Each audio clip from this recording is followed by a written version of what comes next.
এখানে হচ্ছে এই পাশে পয়েন্টটা রাখবেন, রাখার পরে ব্যান্ডেজ এইভাবে ওপর দিয়ে ফেলে দেবেন।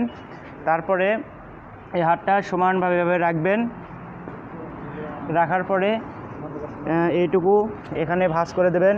ভাঁজ করে দেওয়ার পরে এর নিচেরটুকু ওপরে এই ওপর দিয়ে ফেলে দেবেন। পাশে একটা রিপনোট গিট্ট দেবেন, ভাঁজ করে এখানে ভেতরে গুঁজে দেবেন। এখন আমি সোয়াদ দিতেছি, আপনারা সবাই এদিকে লক্ষ্য রাখেন।